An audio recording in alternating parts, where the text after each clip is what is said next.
Neomar Lander, que murió libertando Venezuela, intentando libertar Venezuela, Neomar Lander se murió sin saber lo que era ir a un supermercado y comprar libremente lo que quisiese.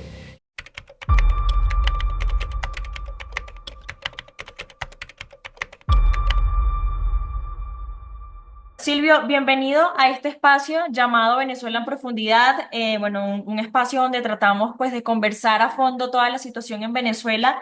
Y qué mejor que conversar contigo, quien has vivido y has seguido de cerca precisamente lo que ha padecido Venezuela a nivel político y social. Has vivido escenarios como el de las protestas y además tienes un libro y un documental que narra perfectamente todo lo que ha sucedido en Venezuela. ¿Cómo ha sido para ti o cómo fue para ti siendo pues de otro país, pero vivir de cerca y desde adentro la situación de Venezuela que se ha prolongado hasta la actualidad? Bueno, la situación, primero agradecerte ante todo la invitación. Venezuela Duele nace a través de.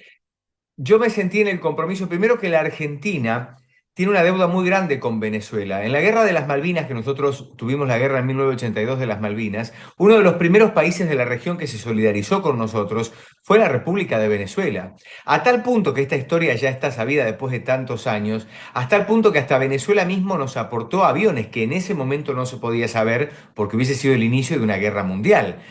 Pero aviones venezolanos paraban en la provincia de Salta, que es en la frontera con Bolivia, le pintaban la bandera argentina, para que vos sepas el grado de compromiso que tenemos con Venezuela, y venían a combatir a favor de la República Argentina. Mirá el grado de compromiso que hay, ¿no? Con Venezuela. La primera deuda que tenemos con nuestra querida Venezuela.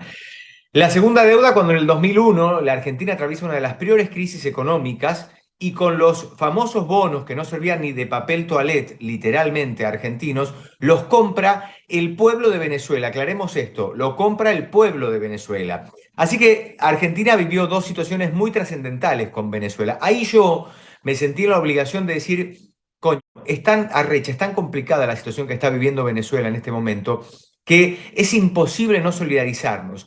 Entonces empecé a darle cobertura a través del medio nacional que yo trabajaba en Argentina, pero dije, no me es necesario y no es a su vez suficiente. Entonces dije, yo quiero plasmar esto y ahí es donde nace Venezuela Duele, el libro, ¿no? Esta documentación en papel de lo que estaban viviendo. Y Génesis, yo digo, ¿cómo hago para que la gente diga que esto no es lo que piensa un periodista, un autor, sino lo del pueblo de Venezuela? Dije, listo, voy a hacer que sean la historia contada por los propios venezolanos. Y ahí, en este Venezuela Duele, nacen 15 testimonios de diferentes estamentos sociales, un exalcalde, una ex Miss Venezuela, un actual periodista, un ciudadano común, contando lo que estaba viviendo Venezuela. Así nació Venezuela Duele y empezamos a documentar todo el sufrimiento que estaba teniendo el venezolano a través de este narco que ya lleva al día de hoy 25 años en ejercicio de la usurpación del poder democrático en Venezuela. Bien, en este documental y en el libro también narras o muestras cómo fue tu experiencia dentro de las protestas, porque lo que pude ver en el documental fue que tú estuviste allí. O sea, qué sentiste tú, pues, como comunicador y hablando precisamente de esa deuda que Argentina tiene con Venezuela, ver cómo todo un país está prácticamente desbordado, desordenado y aquebrantado por una mala política de un gobierno socialista? Bueno, es muy doloroso y es tan doloroso, Génesis, que además a mí me pasaba una mezcla de sentimientos, ¿no? Porque yo llegaba a mi país, me invitaban de un programa de televisión y yo contaba lo que estaba pasando y por ahí alguien muy cómodamente sentado en un sillón en el living del canal me decían, bueno, pero yo creo que la situación no comparto con Silvio Cleito. Mi primera pregunta era, señor o señora, ¿cuánto hace que usted no va a Venezuela? No, yo nunca pisé Venezuela, bueno, entonces no puedo hablar con usted, porque usted tiene que vivir y sentir el dolor de los venezolanos para interpretar lo que verdaderamente ha llevado este narco régimen, con casas de tortura, con violación de los derechos humanos, con cortarle la libertad intelectual a la gente, porque en Venezuela el que piensa diferente es un enemigo.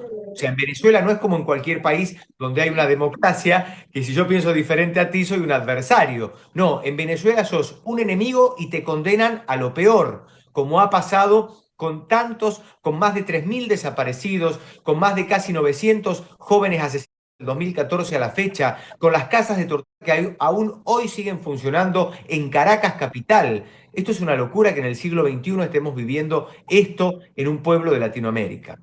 Y hablando precisamente de todos esos o esas violaciones de derechos humanos que se cometen en Venezuela, que usted bien los acaba de enumerar cada uno, las torturas, la persecución y todo lo que eso conlleva.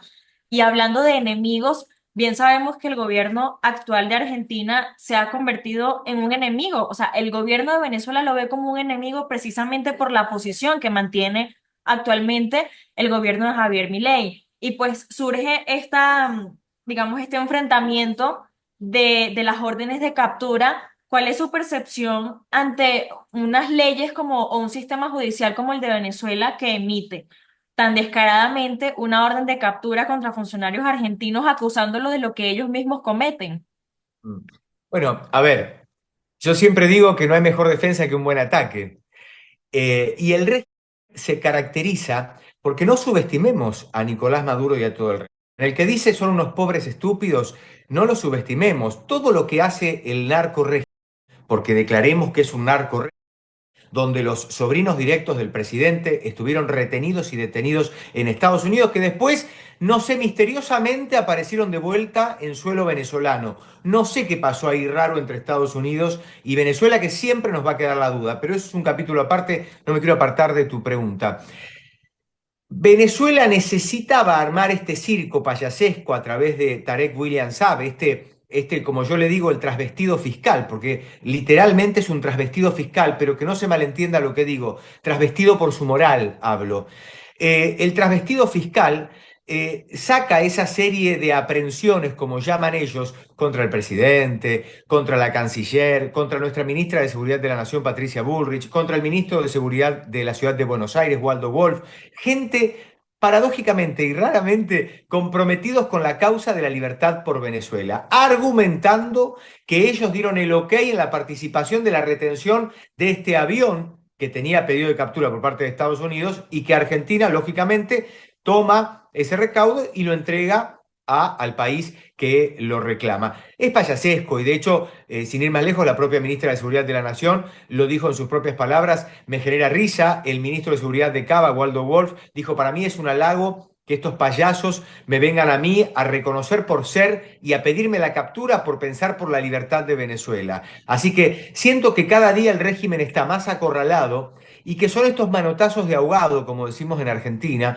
que son los que los están llevando a chocarse con una pared cada vez más alta. Y esa pared va a finalizar el 10 de enero próximo, cuando Edmundo González Urrutia, el presidente electo de Venezuela, se posesione. Dios te oiga, Silvio, ¿no? Con esa última apreciación que acabas de hacer.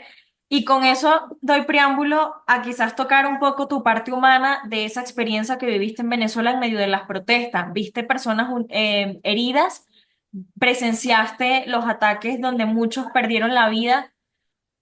A los periodistas normalmente se nos dice que no se conecte la emocionalidad con con el trabajo que tiene que ser informar. Pero ¿cómo se informa sin mezclar los sentimientos en un país como Venezuela y en una situación como la que está viviendo Venezuela? Pero aparte, Génesis, lo que ocurría, podemos hacer un ping-pong entre tú y yo. Te puedo preguntar tu edad, no sé si lo dices. 25, Claro. 25 años. Tienes 25, yo tengo 45 años. Esto pasó hace 10 años, tú tenías 15, me imagino que por ahí, cuando comenzó toda esta historia de nosotros participar en esto. Cuando nos encontrábamos entre los colegas que cubríamos esto, que había hasta una corresponsal de 18 años, por eso te pregunté tu edad, se terminó haciendo una hermandad entre todos nosotros de diferentes nacionalidades, porque recordá que en el 2014 al 17 los ojos del mundo estaban sobre Venezuela y había corresponsales de todo el mundo que ingresábamos. Bueno, de hecho en mi documental hay una marcha que es clave, que es la de Montalbán en el oeste de Caracas, donde no solo arremetían contra nosotros, prensa internacional identificada, que eso es un delito, sino contra la propia Cruz Roja y la Cruz Verde, que ni en las guerras se deja de respetar la identificación de la Cruz Roja. Bueno, en Venezuela se dejaba. En Montalbán, que para mí fueron las dos cosas más duras que yo viví, fue una cirugía a cielo abierta donde nosotros le extraíamos los perdigones a los chicos que le habían ingresado de la Guardia Nacional Bolivariana, que los habían arremetido contra un portón. Todo eso está documentado en mi documental. Y nosotros... Lo más duro de eso, y perdóname que te interrumpa, es ver que son rostros o jóvenes muy, muy chicos, ¿no? La adolescencia y esa población juvenil de Venezuela que simplemente estaba buscando luchar por un futuro. Eran chicos que te voy a decir algo más. Imagínate que, por ejemplo, Neomar Lander, que murió libertando Venezuela, intentando libertar Venezuela, Neomar Lander se murió sin saber lo que era ir a a un supermercado y comprar libremente lo que quisiese. Y tantos chicos como Neomar Lander, que aún hoy, viviendo en suelo venezolano, no saben lo que es entrar a un supermercado y poder decir, si tengo el dinero, me compro todo el supermercado, como en cualquier país normal del mundo ocurriría. Exacto. Era muy duro porque era muy difícil dejar la emoción de lado. Yo llegaba a la noche y me hospedaba en el Hotel Embassy Suite cuando estaba en Caracas, que le agradezco siempre a todas las autoridades porque siempre hasta teníamos un salvoconducto. De hecho, una noche yo tuve que salir por la azotea del hotel y pasarme 2 noches escondido en un barrio llamado El Limón, camino hacia La Guaira. Ujú. Este, donde me comí las arepas más ricas hechas con el mejor amor del mundo, que la familia de los motorizados que nos trasladaban a nosotros nos recubrieron del SEBIN que nos seguía, pero nosotros dormíamos, llegábamos a la noche, yo dormía agarrado de un rosario y trababa la puerta, me acuerdo, de la habitación con un sillón, con un mueble, para que si venían y entraba el SEBIN, que no me despierten directamente con un arma en la cabeza, sino que me despierte el impacto de tirar la puerta, de tirar el sillón. O sea, era una mezcla de la emocionalidad, la racionalidad y de cubrir lo que estaba viviendo el pueblo de Venezuela, que era terrible, que era terrible. Nosotros los argentinos tomamos mate, ¿no? Esto que estoy tomando yo, que es una infusión nuestra, ¿no? Y era maravilloso cómo se generaron lazos de amor en esa marcha, de intercambiar un mate con venezolanos, con israelíes, con norteamericanos, con gente que estaba cubriendo, pero fueron muchos años de volcar tanta convicción y tanto amor a esta causa, ¿no? Y cómo no admirar cuando uno habla de amor por la causa, cómo no admirar a esta mujer, a María Corina Machado, con todo lo que ha, y recordemos algo cuando hablamos de María Corina Machado. María Corina Machado no enfrentó a Nicolás Maduro ni a este régimen payasesco. María Corina Machado enfrentó a la cabeza de la serpiente. Ustedes recordarán el famoso episodio en la legislatura, en la asamblea, Claro. donde le dice, usted sabe, presidente, a Hugo Chávez Frías, al muerto Hugo Chávez Frías, le dice, presidente, expropiar es robar, y él sin argumento le responde, águila no caza mosca. Ese episodio que recorre el mundo describe lo que era la lucha de esta mujer que durante tantos años ha dejado su vida literal por la libertad de Venezuela. Por eso, más que nunca hoy el mundo, tenemos que acompañar la lucha y más que la lucha, el derecho de adquirir la libertad de un pueblo que viene padeciendo este mal de 25 años. Dios fue generoso con Latinoamérica, llevándose a Hugo Chávez y a Néstor Kirchner, porque hoy, con esos dos monstruos vivos, hoy América Latina estaría aislados del mundo, porque Génesis, recuerden que Hugo Chávez pretendía armar el Banco del Sur, con sede central en Caracas, y armar el Bolívar para toda Latinoamérica como moneda Sí. única, y aislarnos del mundo, para ellos mantener todo cerrado y aislado, que es lo que hizo Cuba en su momento, lo que hace hoy Nicolás Maduro. Hoy a Nicolás Maduro le conviene que emigre el venezolano y que se vayan, no 8 millones como se han ido, que se vayan más, aislarnos, dejarnos incomunicados con las compañías aéreas con diferentes países. Rompo relación con España, se cortan los vuelos a España. Rompo relación con Panamá, se corta con la relación con Panamá. Quedamos incomunicados. En esa incomunicación, el régimen es como que pone un tobo encima de un velador de esas lámparas de noche, pone un tobo para que esa luz alumbre para unos pocos. Y esos pocos sea el narco régimen dictatorial. Hablando y tocando a fondo de esos misterios o de esos planes que tiene el gobierno de Venezuela con otros países aliados, que en algún momento Argentina lo fue y de repente no, es verídico que por eso es el resentimiento del gobierno de Venezuela actual con el gobierno de Argentina, porque perdieron a un aliado importante, ¿no? En tu libro, según lo que lo que estuve leyendo, hay un episodio o un fragmento donde tú dedicas a lo que fue los misterios sobre la muerte de Hugo Chávez. Cuéntame un poco, desarrollemos un poco cómo fue ese trabajo y qué encontraste tú allí en esa investigación. Bueno, esa investigación, debo decirlo, que de hecho lo digo en el libro, yo tenía relación con el famoso doctor Marquina. Este médico que advertía, primero fue el primero que habló de que Hugo Chávez padecía un cáncer, donde él mismo le advertía desde Estados Unidos, no se atienda en Cuba porque Cuba lo quiere matar, le decía él. Y Hugo Chávez, desconfiando de que lo iban a matar en Cuba, perdón, en Venezuela, se va y se hace atender en Cuba, donde finalmente muere en Cuba, no el 5 de marzo a las 4:25 de la tarde, como informa el régimen dictatorial del 2013, sino que muere el 30 de diciembre del 2012. Que cuando circula ya esa versión, después aparece esa foto toda photoshopeada de las hijas con él mirando un periódico, recordarán eso, pero en realidad tiene el régimen se toma 3 meses y unos días para rearmar lo que iba a ser la transición, porque había que ordenar lo que Cuba estaba enmarcando, decir, bueno, vos vas a manejar esto. Y recuerden la última cadena de Hugo Chávez Frías, que fue el 8 de diciembre del 2012, paradójicamente la más corta, una cadena nacional de 32 minutos, que nunca él hizo una cadena tan corta. No, En eran esa súper cadena, largas. en esa cadena él dice, en el caso eventual que a mí me ocurriese algo, o sea, estaba diciendo que yo me muriese, y deberían sucederme naturalmente, voten por Nicolás Maduro. Que si ustedes ven el rostro en ese video que está en Google y en nuestro documental de Nicolás Maduro, la sorpresa de lo que está diciendo él y la cara desencajada de Diosdado Cabello, que uno estaba a su diestra y el otro a siniestra de Hugo Chávez. Ya Cuba tenía todo demarcado. Cuba tenía ya todo ordenado. Cuba no podía darle el poder a Diosdado Cabello, porque Diosdado Cabello es inmanejable, es ingobernable. Por eso Cuba necesitaba preparar, como prepararon a Nicolás Maduro, un tipo mediocre, ignorante, asesino hoy, dictador, un mediocre dictador, pero que en su momento era fácil de manipular. Ya hoy no es el mismo Nicolás Maduro para Cuba, ¿eh? Si bien son aliados, son socios y se respetan, y se apoyan mutuamente, pero no es el mismo Nicolás Maduro del 2010 cuando lo empiezan a preparar 2011. Si nos adelantamos o nos posicionamos en la actualidad en el poder que ha logrado el señor Diosdado Cabello, ¿cuál es la diferencia primero entre el Nicolás Maduro de antes y el de ahora? ¿Y cómo percibes tú la posición que ahora tiene Diosdado Cabello en el gobierno de Venezuela, recientemente nombrado ministro de Interior, Justicia y Paz, y dándole el poder de todos los cuerpos policiales en Venezuela?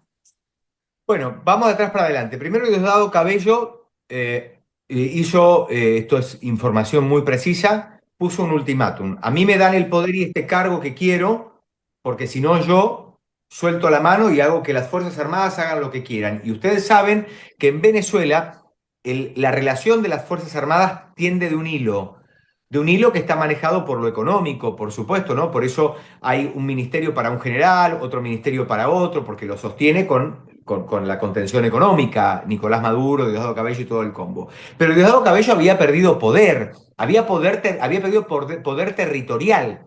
Por eso es que Diosdado Cabello ejerce la presión y dice, o me dan este puesto y yo rearmo todo lo que tengo que rearmar, o yo suelto la mano y me voy. Porque recuerden que hace un mes y medio atrás empezó a preparar la salida de Venezuela, Diosdado y su familia, hacia Alemania, primeramente, y después hacia parte de Turquía, que es donde tienen desde el 2018 todo el combo ha llevado sus bienes, ¿no?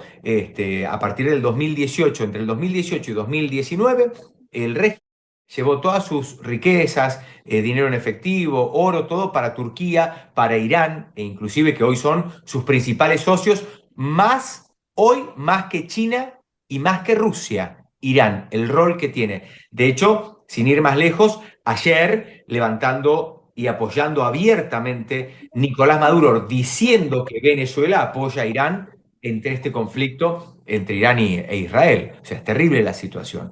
El Nicolás Maduro de hoy es un Nicolás Maduro que aprendió.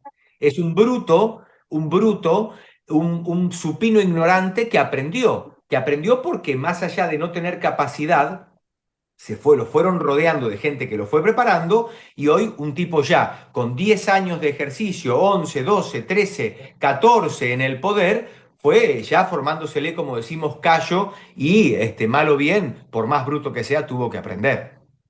Lo que aprendió Silvia, muy, por supuesto, te termino con esto, lo que aprendió muy bien a dar la orden de asesinar, porque el que en definitiva da las órdenes de ejecución siempre es Nicolás Maduro. Por eso digo, no lo subestimemos.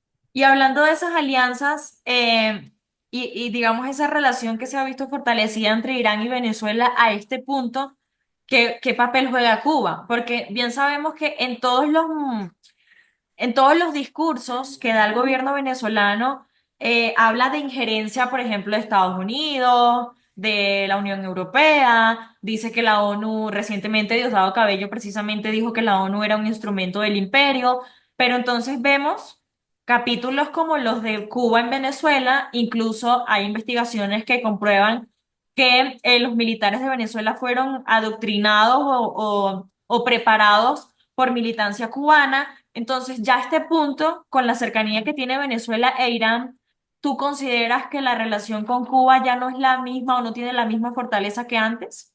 La relación sigue intacta, la relación sigue intacta. Recordemos que todo este proceso lo preparó Cuba con el G2, y con todo ese grupo militar que falsamente se disfrazaban de médicos. De hecho, yo mismo he vivido situaciones que a mí me han parado en guarimbas, en Caracas, en el interior de Venezuela, y eran guardias nacionales bolivarianos con su ropa, pero eran cubanos, identificados por el acento.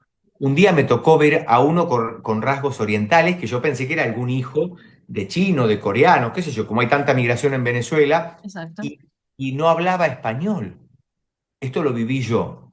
Hoy el fortalecimiento en cuanto a lo militar lo tiene a través de Irán. Hay 2.500 milicianos iraníes infiltrados en las diferentes fuerzas de Venezuela.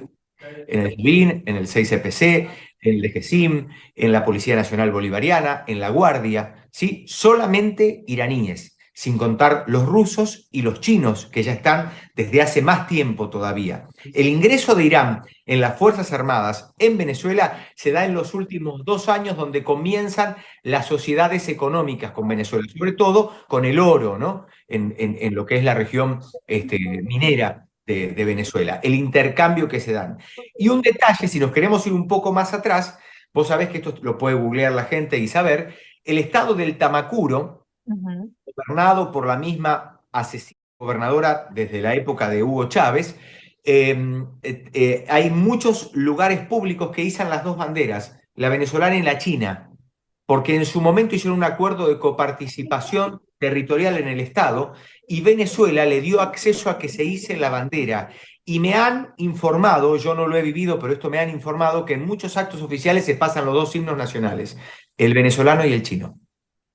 Silvio, ya para finalizar, me gustaría hacer, digamos, un recuento o que nos comentaras en ese escenario que tú viviste de las primeras protestas que se vivió en Venezuela, donde ocurrieron muertes como las de Lander, que fue algo que todavía marca al país, al escenario que está viviendo actualmente Venezuela, que muchos dicen, pero es que este escenario ya yo lo viví, ya salimos a la calle, ya protestamos, ya votamos, y es como que el venezolano siente que ya agotó todos sus recursos para sacar al gobierno de Venezuela.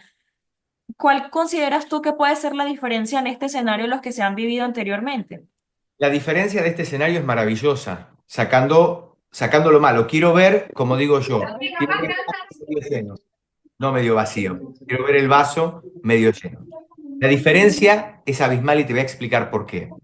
Porque Venezuela llega a este proceso, a través de que gane las elecciones Edmundo González Urrutia, a través de un proceso eleccionario, a diferencia de lo que fueron los otros procesos. Punto número uno. Segundo, elecciones convocadas y aprobadas, las elecciones y los candidatos por la propia dictadura. Mirá qué paradójico.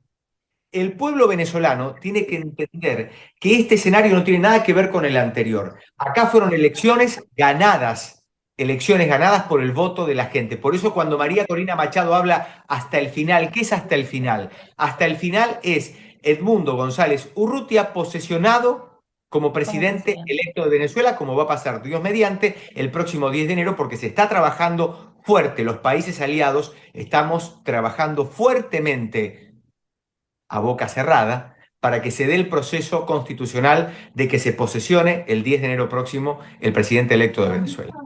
Silvio, ya finalmente un mensaje, bueno, agradecerte primero por hacerle seguimiento a la situación de Venezuela, por haberlo vivido, por ese libro y el documental que plasma la situación que vivimos los venezolanos. Mira, esta frase es maravillosa y no es una frase hecha. El que se cansa pierde.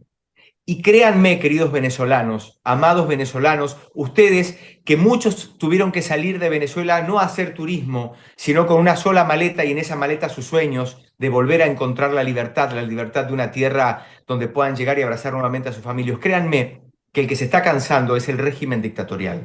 No nos cansemos, no están solos, no estamos solos, la gente de bien somos más. Y el próximo 10 de enero, conjuntamente con María Corina Machado, que ha quedado guerreándola en suelo venezolano, se va a posesionar el presidente electo de todos los venezolanos y de todos aquellos que amamos la tierra de Venezuela, y con mucho placer iremos a aplaudir de pie al presidente electo, que es Edmundo González Urrutia. Hoy, más que nunca, tenemos que estar firmes por la libertad de nuestra amada Venezuela.